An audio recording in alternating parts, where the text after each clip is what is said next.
What's good, everybody? It's your boy DJ Adam McCree, and today we have a hot topic. This is something that's been trending on Facebook, Instagram, Twitter, and I can't even think of probably like it if I actually was on that site. but dang, phone going off. But yeah, it's kind of early in the morning, but I wanted to talk about this because it's very relevant to my channel on YouTube and my Facebook page or whatever because it's about music, and that was the whole Drake and Ghost Rider tobacco or whatever, however you say that word. Um, and I have kind of mixed views on this. It's only mixed views because of just being enlightened and then thinking about the whole entire situation in general. For the most part, that was kind of like it wasn't the whole entire situation wasn't as bad as it probably would have been had it been like maybe 10, 20 years ago, assuming that people are putting Drake in the whole entire hip hop genre. Uh, and the whole entire thing about that is that, Meek Mills was trying to, for those who don't know, all right, Meek Mills got offended by Drake on something. It was probably something, wasn't something real huge or whatever. But he called him out and said that he uses a ghostwriter, which, and for people, because a lot of people that don't care, like most people that don't really fully involve themselves in the music and in the creative process or whatever, they naturally don't care. They really just don't care. I mean, it's real talk. But for those who want to know why it's a big deal, because in hip hop, hip hop, especially hip hop, people take pride in writing their own rhymes and coming up with their own creativity and their best bars. And I guess to kind of compare things, imagine if Kendrick Lamar didn't write the Control verse, and I'm just saying, like the whole entire world would be in disarray because the hit that verse, or what people hype it up to be, they say it's like one of the best hip hop verses in a long time. You know what I'm saying? And I guess if he didn't write that, a lot of people would be on his stuff, like for real. It'd be kind of weird. Um, but Drake, the whole entire reason why this was probably a big deal to Drake, and obviously he uh, hasn't responded yet, or I haven't caught it what his response yet. But that he Meek Mill's whole entire purpose of that revealing that was to say he's not a real MC, and based upon hip hop roots, if you think about if Tupac and Biggie didn't write their rhymes, or even Jay Z, or Chuck D. Well, Chuck D for me, because I put Chuck D in my top five. You know what I'm saying? And that's another thing. It didn't really bother me because I don't consider Drake in my top five MCs of all time. I'm from a different generation of MCs. I've had the pleasure and the honor of viewing some of the best in the game for the golden ages, and I'm from the South. Well, really, I was born in Germany, but I'm from the South. ATL all day, and I got Big Boy Andre 3000, Killer Mike, which doesn't get enough props, and he's in my top five, easily. And then once again Chuck D, but Drake wasn't in my top five or my top 10. However, I do think he's a great artist. I mean, there's no denying it. I mean, he's sold so many records. I mean, I don't use record sales for validation, but he has made so many hot records that have been that play on the radio. As a DJ, obviously, I spin whatever. Well, I don't spin everything that's hot, but I spin what's hot to me, and he's had some great records. So that in that time, in due time, I guess the older heads will start respecting them more because they're gonna have to get adjusted to how the game is now. I mean, this generation accepts a lot more stuff versus the older generations, and I don't necessarily think that is a bad thing because if you think about the older people and how situations are now, and I'm just not going to even get into, and I'm pretty sure you know what I'm talking about. having old ways and standards in certain things kind of hurts the growth of the world. But anyways, we're just talking about music.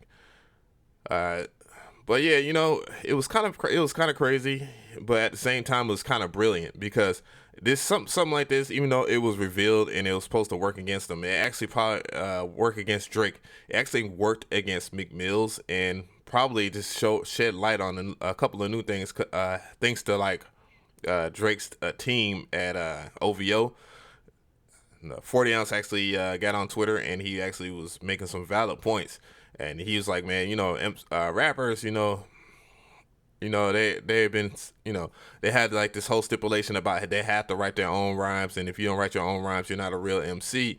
Well, Drake is over here trying to change the game, and he's trying to change the game for in all perspectives. So, that means if he's got to use reference tracks or have a ghostwriter himself, well, so be it. That's a very bold statement, and that's a bold statement because, hey, look, the numbers are there.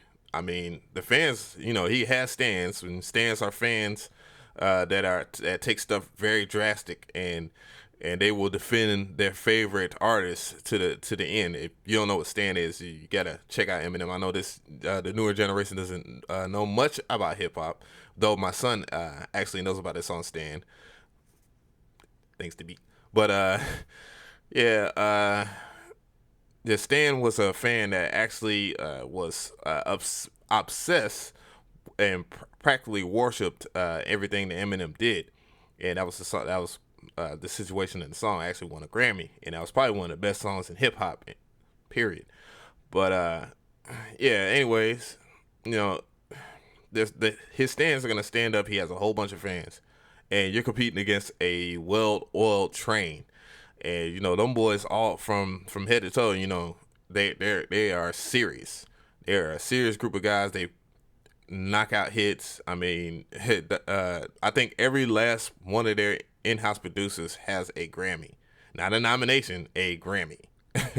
So, you got to keep that in mind. That you're tackling a pretty big team there. But no mistaking it. I mean, I actually think MMG has the right things going. One thing that it's kind of strange because he doesn't get that much props, and I'm here to say that Wale is probably one of the doper MCs in the game right now. And I'm just saying that just off top. That's just off topic in general. But back on the topic, a lot of people saying, oh well, he has I mean, who doesn't have writers? I mean, Beyonce, Rihanna, and it's like those are R&B singers and stuff like that. Are you saying that Drake is an R&B singer?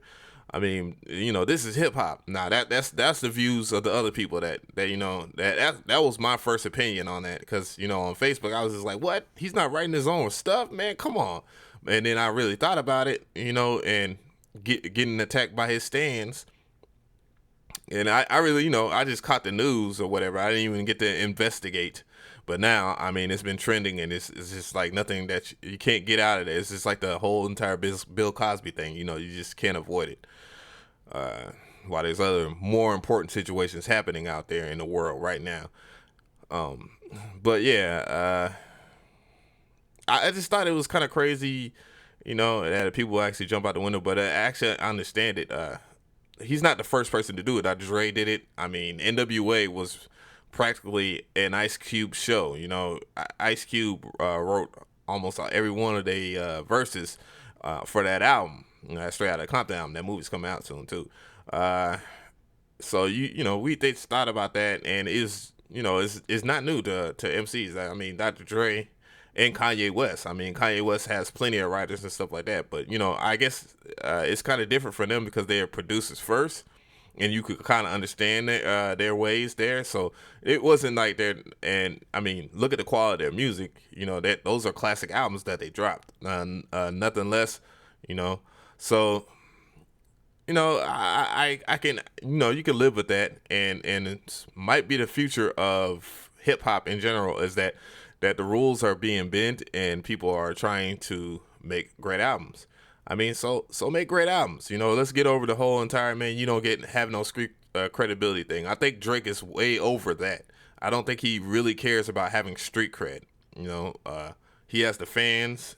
You know, he has his body of work and his accomplishments, and you know, there's nothing he can knock about it now. You know, and you know, and if you just like out there doing it yourself, and you know, you feel some type of way about me saying that, I mean, just look at it this way, man. You don't need accolades to show that you're great. Accolades like a Grammy and stuff like that, man. I've been dealing with this whole entire chip on my shoulder for years that I've been trying to get to that level, and all I care about is just being great, and recognizing it in myself and working real hard. So just look at it that way, guys. The MCs that's out there trying to do their thing, you know, because it. And then on top of that, if you really feel that you need to go that route, man, build that team. As a producer, I looked at building teams for, of producers and working with other producers because it's a whole lot easier when it's two heads versus one. You know what I'm saying? Like so. Yeah. So shout outs to Trap Camp. But you know, a lot of cats need to realize that you know this game is getting there, and we have to step it up. And pretty much that's basically it there. You know, it's your boy that DJ Ab McCree, and I'm out.